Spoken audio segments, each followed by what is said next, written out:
So now I'm going to talk to you about theatres and about props. And the first thing I want to say was that the theatre itself was a kind of prop. So let me describe Shakespeare's theatres.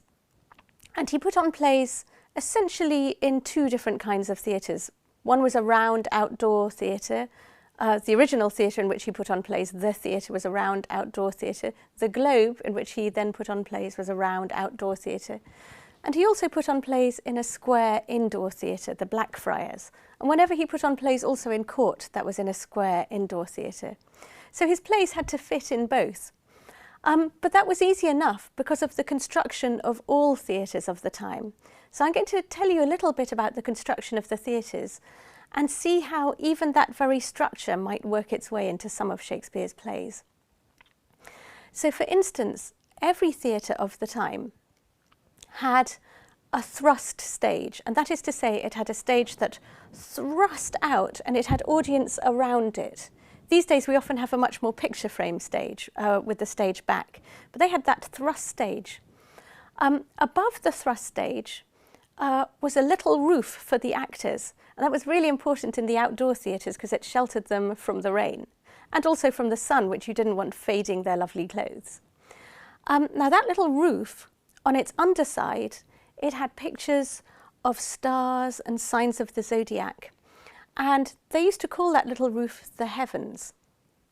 And as you can imagine, the area under the stage, they had a trap door which went down, and that area under the stage they would call hell.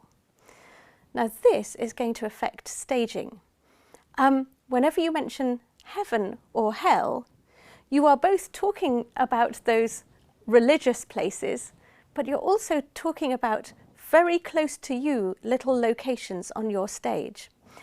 So you have your own, as an actor, you're performing in your own little metaphorical world. What's it going to do to the audience watching that? Let's think of a few references.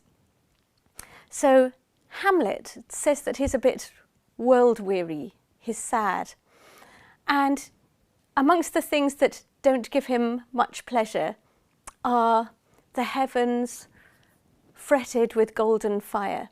And he's of course talking about both the actual heavens, but also his little actorial heaven, fretted, frets like frets on a guitar, little lines, golden fire, those stars that are nailed up on his little pretend ceiling. So he is world-weary in our sense, and also he's kind of weary of, as it were, the play he's in.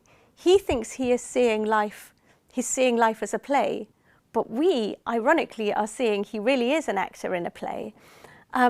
When the theatre calls attention to itself in this way, that is known as metatheatre. So there's a metatheatrical reference. Look out in all your plays for any references to heavens, the zodiac, even up, because all of these will be a gesture upwards that will make the audience's eye travel up to the actor's little painted heavens. Similarly, look out for references to hell or references that are down. That's to that area under the stage. And as I say, there's the trap door in the stage, and think of what happens in the trap door. That trap door is very often a grave. It's Ophelia's grave. It's in Hamlet, it's Lavinia's grave, or rather, sorry, where Lavinia is raped in Titus Andronicus. So that trapdoor, and presumably Macbeth, the cauldron will come up and down from that trapdoor. So generally things that happen around the trapdoor are located with sinister things, bad things.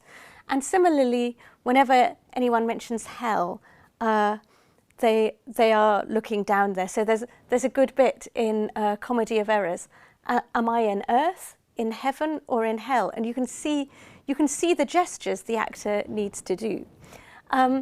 One reason, of course, why they need to do these gestures is that people in those days were short-sighted the way we are now, and they didn't have corrective spectacles or contacts the way we do.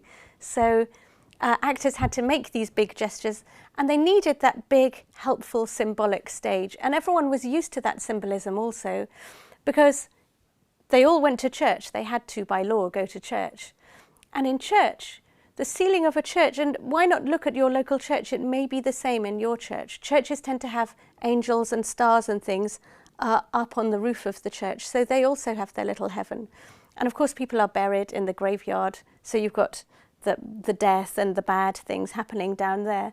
So people were used to that, to living that kind of metaphor. But think how that's going to divide your drama. And imagine how the audience will feel watching and understanding that, but being located outside, but with their own greater heaven above them and their own deeper hell below.